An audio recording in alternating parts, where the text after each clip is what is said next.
고령자 복지주택이라고 들어보셨어요? 혹시 이 질문에 고개를 갸웃하셨다면 제 이야기를 들어주세요. 이야기를 시작하기 전에 먼저 여러분의 안녕과 평안을 기원합니다. 구독과 좋아요 부탁드리면서 이야기를 시작합니다. 30년 넘게 초등학교 교사로 일했습니다. 제 이름은 오은자, 올해 70입니다. 지금은 대구 수성구 전세 아파트에 혼자 살고 있죠. 30년이나 교사하셨는데 왜 전세에 사세요? 네, 묻고 싶으시죠? 저도 압니다. 있었어요. 집. 결혼하고 20년 넘게 살던 아파트. 수성구 중심가에 있던 그 집. 그런데 그게 다 어디로 갔냐고요? 큰아이 민수대학 등록금으로 반이 나갔고요. 결혼할 때 신혼집 마련해 준다고 나머지 반. 작은애 지영이는 미국 유학 보낸다고 전세금까지 다 털었습니다. 그때는 그게 부모의 도리인 줄 알았어요. 집은 나중에 다시 사면 되지. 애들 미래가 더 중요하지.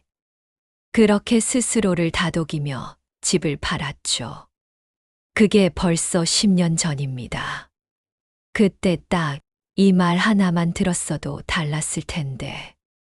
엄마, 나중을 위해서라도 집은 남겨두셔야죠. 지금은요? 양쪽 무릎에 인공관절 수술까지 받았어요.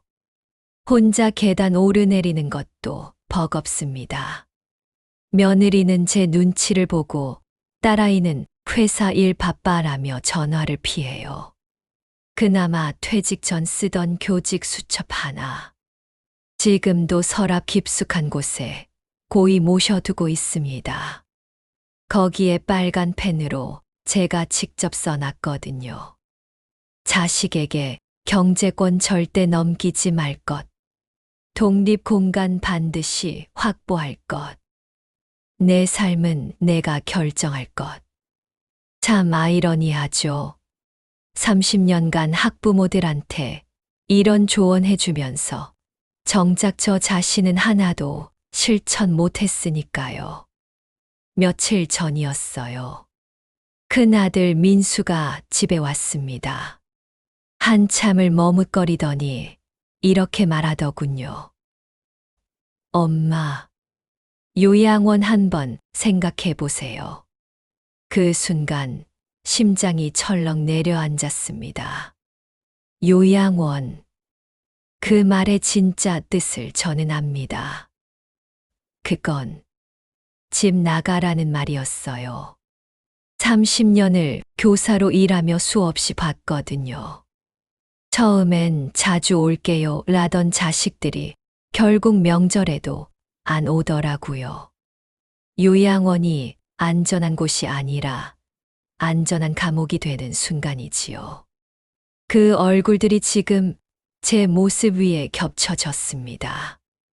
이제 자식들 눈에 저는 어떻게 보이는 걸까요? 돌봐야 할 엄마? 아니면 그냥 짐으로만 보일까요? 며칠 후 민수가 또 왔습니다. 이번엔 뭔가 준비해온 듯한 표정이더군요.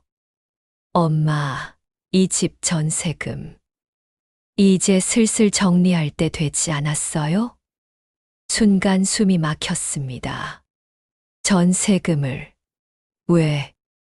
요양원 가시면 전세금으로 보증금도 내고 남는 돈은 민지가 내년에 대학 가잖아요. 등록금으로 좀 보태면. 아, 그렇구나. 엄마 걱정이 아니었어요. 돈 걱정이었죠. 내가 평생 모은 유일한 자산이 이제는 자식들 필요에 따라 쓰일 돈으로만 보이나 봐요. 민수야, 그 돈은 엄마가. 엄마, 어차피 요양원 가시면 필요 없잖아요. 거기서 다 해결되는데. 그 말을 듣는 순간 무언가가 확 깨지는 느낌이었습니다. 그날 밤 서랍을 열었어요. 전세 계약서, 교직 수첩, 그리고 남편이 생전에 사준 은반지가 들어 있었죠. 결혼 30주년 때 받은 거예요. 그 반지를 한참 바라봤습니다. 이것마저 자식들 눈에는 팔아서 생활비 보태야 할 물건으로 보이겠죠. 맞지도 않더군요. 한참을 그렇게 앉아 있다가 이런 생각이 들었습니다. 이건 안 되겠다. 내가 이대로 요양원 들어가면 나는 그냥 사라지는 거야. 요양원 비용을 알아봤어요. 기본이 월 300만 원. 간병인까지 쓰면 450만 원이에요. 제 연금으로는 턱도 없습니다. 결국 전세금 다 털어야 하는 거죠. 그때 지영이한테서 전화가 왔어요. 엄마, 오빠 말 들었어요. 엄마 혼자 계시기 위험하잖아요. 그냥 요양원 가세요. 거기가 안전해요. 안전하다고요? 저는 압니다. 안전한 감옥이 뭔지 30년 넘게 교사하면서 수없이 봤거든요. 혼자 남겨진 할머니들 사연. 처음엔 다들 자주 온다 약속했다가 결국 명절에도 안 오는 자식들. 그 얼굴들이 지금 제 모습 위에 또렷이 겹쳐졌습니다. 아니야. 나는 그렇게 살 수 없어. 그날 밤부터 저는 다른 길을 찾기 시작했습니다. 그날 밤 잠을 이룰 수가 없었습니다. 침대맡에 교직 수첩을 펼쳐놨어요. 형광등 불빛 아래서 빨간 펜으로 써놨던 조언들이 하나씩 눈에 들어왔죠. 경제권은 절대 넘기지 말 것. 자식에게 의지하지 말 것. 노후엔 작은 공간이 내 성이 된다. 아, 왜 이 말을 나한테만은 적용 안 했을까? 30년간 학부모들한테는 그렇게 강조하면서 왜 나는 자식들한테 미련을 버리지 못했을까? 한참을 그렇게 수첩을 보다가 문득 떠오른 게 있었어요. 3년 전이었나? 후배 교사 하나가 그러더군요. 선생님, 요즘 고령자 복지주택 아세요? LH에서 운영하는데 어르신들이 독립해서 사는 주택이래요. 월세도 엄청 저렴하고요. 그때는 그냥 흘려들었거든요. 나는 아직 멀었지 하면서. 근데 지금 이게 답일 수도 있겠다는 생각이 들었습니다. 다음 날 아침 일찍 주민센터를 찾아갔어요. 어르신, 고령자 복지주택 문의하러 오셨어요? 네. 근데 제가 신청할 수 있을까요? 담당 공무원이 서류를 확인하더니 고개를 끄덕였습니다. 선생님, 교사 퇴직하신 지 좀 되셨죠? 사회기여자, 가점 받으실 수 있어요. 게다가 무주택 기간도 길고요. 그럼 월세는 얼마나 되나요? 이 지역은 월 18만 원 정도입니다. 18만 원? 순간 귀를 의심했습니다. 요양원 300만 원이 아니라 복지주택 18만 원이라고요? 정말 18만 원이요? 네, 관리비 포함해도 30만 원 안팎이에요. 무장의 설계라서 휠체어도 다니실 수 있고요. 가슴이 두근거렸습니다. 이거야, 이게 내가 찾던 답이야. 하지만 담당자의 다음 말에 다시 마음이 식었어요. 단, 조건이 있어요. 무주택자여야 하고 보증금 500만 원 정도는 필요합니다. 보증금, 전세금에서 써야 한다는 얘기죠. 그럼 자식들이 가만히 있을 리 없어요. 특히 민수는. 그리고 어르신, 신청자가 많아서 당장은 어려울 수 있어요. 한 6개월 정도 기다리셔야. 6개월. 그 사이에 민수가 또 요양원 얘기 꺼낼 텐데. 주민센터를 나서면서 저는 결심했습니다. 좋아. 6개월이든 1년이든 기다리자. 그 사이에 민수한테 들킬 수는 없어. 전세금은 내가 지켜야 해. 집에 돌아와서 바로 신청서를 작성했어요. 그리고 통장을 확인했죠. 전세금 1억 2천, 보증금 500만 원 빼고 나머지는 제 노후 자금이에요. 이건 절대 못 줘요. 근데 문제가 하나 더 있었습니다.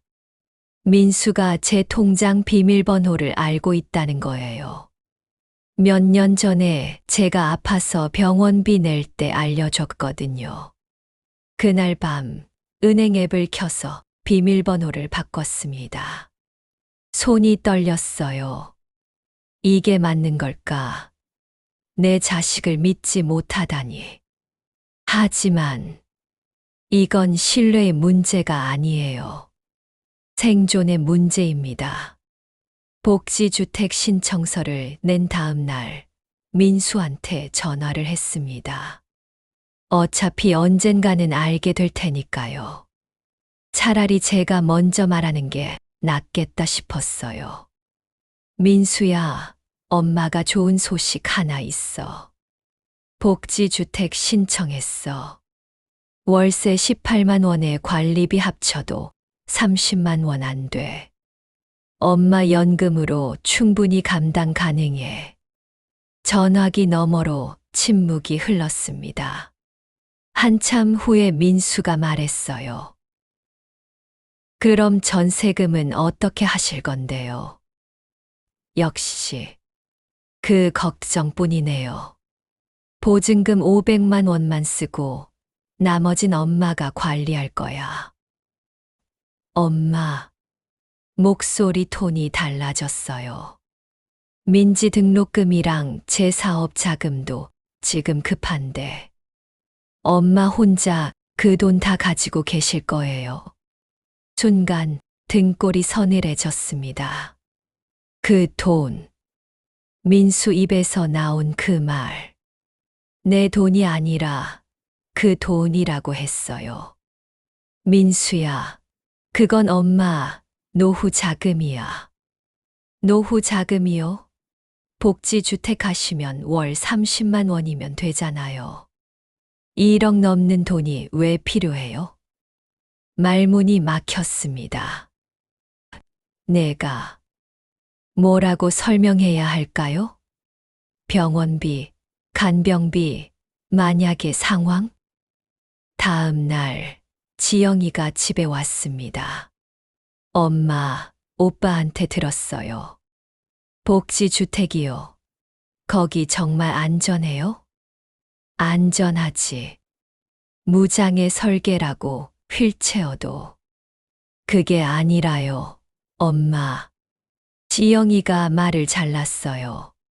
거기 혼자 계시면 위험하잖아요. 그냥 요양원이 나은 거 아닌가요? 거긴 24시간 케어해 주는데. 아, 이제 복지주택마저 이상한 선택이 되는 거네요. 왜냐고요? 자식들 돈줄이 끊기니까요. 지영아, 엄마, 솔직히 말할게요. 우리 돈 필요해요. 오빠도 사업 어렵고, 저도 애들 교육비에. 엄마 전세금이면 우리 다 숨통 트이거든요. 그 순간 모든 게 선명해졌습니다. 요양원도 전세금도 심지어 내 안전도 다 핑계였어요. 진짜 이유는 돈이었죠. 지영이가 나간 후 저는 모든 서류를 다시 꺼냈습니다. 전세 계약 해지 통보서, 복지주택 입주 신청 승인서, 그리고 통장 사본. 손이 떨렸지만 차근차근 정리했어요. 이제 자식들로부터 진짜 독립할 시간입니다. 30년 교사 생활하면서 남한테는 그렇게 강조했잖아요. 경제권만큼은 지키세요라고. 이제는 나 자신한테 그 말을 실천할 차례예요. 6개월 후 드디어 입주 통보를 받았습니다. 이사하는 날 민수가 왔어요. 얼굴이 굳어 있더군요. 엄마, 정말 가시는 건가요? 그래, 오늘 가. 전세금은 정리 안 하시고요? 500만 원 보증금 냈고 나머진 엄마 통장에 있어. 민수 얼굴이 일그러졌어요. 엄마, 우리가 그렇게 믿음이 안 가요? 통장 비밀번호까지 바꾸시고. 순간 가슴이 아팠습니다. 하지만 흔들리면 안 돼요. 민수야, 엄마가 30년 교사하면서 제일 많이 한 말 알아? 노후 준비는 스스로 해야 한다였어. 근데 정작 엄마는 그걸 안 지켰지. 이제라도 지키려고. 민수는 아무 말 없이 돌아섰습니다. 복지주택에 도착했을 때 생각보다 훨씬 좋았어요. 작지만 따뜻한 방, 휠체어도 거뜬히 다닐 수 있는 넓은 복도. 무엇보다 내 이름으로 된 내 공간이라는 게 좋았죠. 그날 밤 혼자 저녁을 먹으며 생각했습니다. 이게 맞는 걸까? 자식들과 이렇게 멀어져도 되는 걸까? 3개월이 지났습니다. 아침마다 운동 나가면 옆집 박 할머니가 인사해요. 오은자 씨, 오늘도 일찍 나오셨네요. 네. 지금은 선생님 아니고 그냥 오은자로 살아요. 자식들 눈치 안 보고 내 시간, 내 공간, 내 선택으로 사는 삶. 그러던 어느 날이었어요. 초인종이 울렸습니다. 지영이었어요. 엄마. 지영이 눈이 빨갛게 충혈돼 있었어요.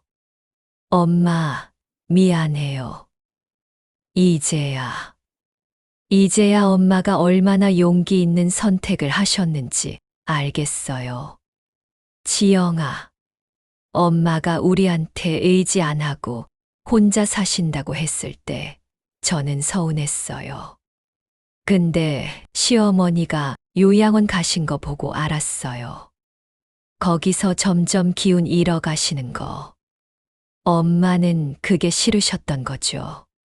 가슴이 뜨거워졌습니다.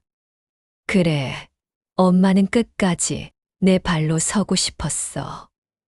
한 달 후 민수도 왔어요. 작은 화분 하나 들고서 엄마, 여기 두세요. 제가 키우던 건데 엄마가 더 잘 키우실 것 같아서요. 민수야, 엄마, 저 잘못했어요. 엄마 돈이 제 거라고 착각했어요. 근데 사업 정리하면서 깨달았어요. 엄마한테 의지하려고만 했지. 엄마 노후는 생각 안 했다는 거. 그날 민수가 돌아간 후 화분에 물을 주며 생각했습니다. 이게 진짜 노후구나. 자식들이 날 이해하든 안 하든 내가 선택한 삶을 사는 것. 지금 저는 괜찮아요. 아니, 행복해요. 월 30만 원으로 내 공간을 지키고 남은 돈으로 내 노후를 준비하고 무엇보다 자식들 눈치 보지 않고 살 수 있으니까요. 저는 선택했어요. 요양원도 자식 집도 아닌 제3의 길. 그리고 그 선택이 제 남은 인생을 완전히 바꿨습니다. 혹시 이 이야기를 듣고 계신 여러분 중에도 고민하는 분이 있다면 말씀드리고 싶어요. 자식이 아닌 내 이름 석자로 사는 노후도 가능합니다. 이 영상이 도움이 되셨다면 좋아요와 구독 부탁드려요. 여러분의 응원이 더 많은 어르신들께 희망이 됩니다. 감사합니다.